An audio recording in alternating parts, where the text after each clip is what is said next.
Okay, Lexi from LifeSpace Gardens just arrived at my place, and I'm extremely excited about this because I am getting a box garden for the summer, and we're going to be planting herbs in here. So I wanted to show you what the process with these boxes. See, there you go, LifeSpace, even branded right in there. That's so cool. What Lexi does to set up this box, since it's not something you just dump a bunch of dirt into like normal, like I've actually got a box over there, just a bunch of dirt and plants. This actually has a very interesting process, so I'm gonna let Lexi tell you how this works. So these are self-watering gardens. How it works is there's a reservoir of water underneath these patented garden wicks. The water actually just draws up naturally through these contact points. So right now we're just filling these contact points with vermiculite, which is an inorganic substance that retains water and will just help keep that separation between the water and the soil so that you don't get muddy soil. So what is vermiculite made out of? It's a mineral. Okay. I'm not entirely sure what it's made out of. No, it's inorganic and it's a mineral. And it works to keep the water, it draws it up flowing. More naturally. Yeah, exactly. You don't have to use vermiculite. The soil will just do it naturally. However, if you do that, you're more prone to water logged on the bottom, and your reservoir underneath these garden wicks gets all muddy. So this is your fill-up tube.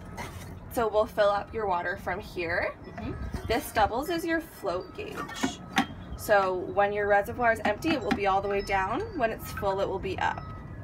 Excellent. So you kind of get an indicator of when you need to put some more water in there. Exactly, yeah. One big problem with self-watering garden boxes is that they often don't have overflows, so you can drown your plants. And especially in Vancouver when it rains a lot. Yeah.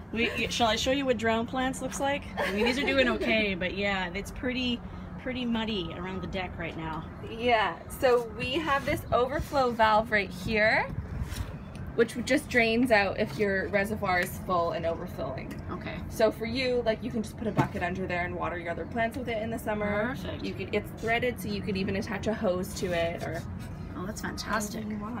Okay. Yeah. So essentially, how long, if you put the water in that little reservoir there, or you put the water in, the float goes up.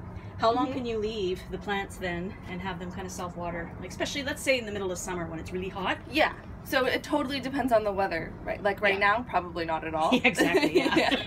In the middle of August, for a garden like this, I would check it maybe twice a week, but I would think around once a week. Perfect. Just kind of depends on our weather. So you could go away on a vacation and come back and still have a nice garden here. Yeah. Without it kind of just shriveling up and drying. I've done that too. Exactly.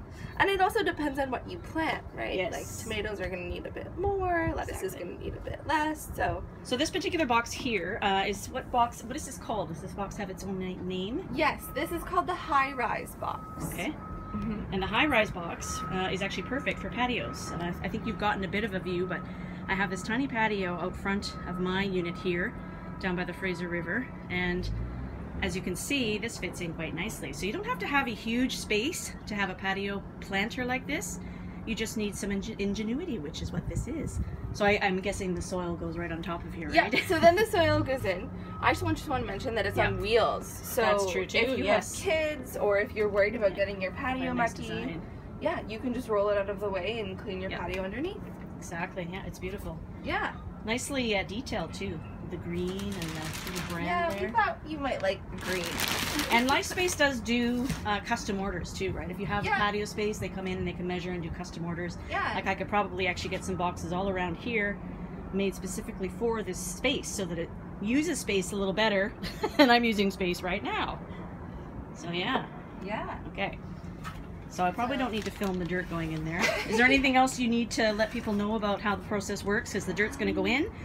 Then we're going to pot our plants, basically like you would pot any plant or plant any plant. Make a little space in the dirt and put them in there and get them watered. Anything else we need to know? Well, maybe just talk about like the construction of it, because it's all hand built in North Vancouver. It uses West Coast Cedar, so this one's stained, but you don't have to have it stained. It will function just perfectly because it's from our environment. Yeah, exactly. Yeah. These are called box joints. I don't know anything about carpentry other than these are called box joints. I actually know enough. My father was a carpenter and so was my stepdad, so I know how intricate that is. Yeah. And how beautiful that makes them look, yes. Yeah, so apparently this is one of the strongest joints in woodworking. So a lot of the problems with cedar garden beds is that they break at the joints. So this is preventing that. I don't have any to show you, but I have had that problem. I mean, this is just slammed together, but as you can see, like it's uneven and it doesn't really work and it stretches and it expands and it kind of breaks, but this way it'll stay intact. Yeah, so they all use stainless steel screws so they won't rust either. Perfect. It's all glued and screwed, so you're good there. They're meant to last you about 20 to 30 years. 20 to 30 years. That's amazing. It's great even over here too. Nice good hardware. Yeah. That's perfect. And this one has stands and on rollers, but you can get them just on the ground too, right? Yeah, yeah. Okay. Excellent. Gonna get a quick. This is Lexi. Hey, Lexi. Hi. Lexi, who are you, Lexi? Like, how do you represent LifeSpace? What's your job? What do you do? Well, my job title is a bit confusing. So I am a gardener / like community outreach person. So yeah, I help with garden maintenance and I, you know, help with social media. I'm kind of just like a all-around life spacer. So as with any small business, and this is why I'm supporting this cause because it's a local business, you are doing pretty much everything, you and your team, everything you can manage. Well, yeah. Yeah, we understand, totally understand. So this is fantastic that Lexi's come out here today to provide me with a garden, and I will be keeping tabs on this all through the summer and keeping you updated on the process of this garden, so stay tuned. Yay! Bye!